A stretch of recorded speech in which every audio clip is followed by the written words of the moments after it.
vous en prie, tout le monde. Je ne vais pas rester sur un secteur, je ne vais pas rester sur un métier, je ne vais pas rester sur un truc.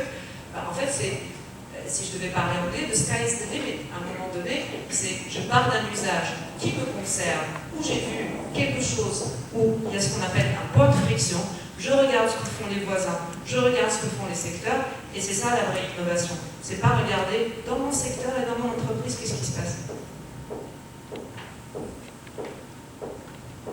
Donc ça, c'est pour faire, et je pense que ta thèse le développe aussi très très bien, c'est qu'à un moment donné, il faut aussi sortir de sa zone de confort.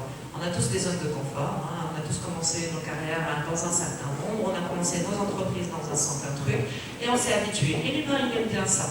Mais à un moment donné, la magie arrive, et on arrive à créer des choses quand on décide de sortir de cette zone de confort et redevenir à nouveau apprenti, et apprendre à apprendre.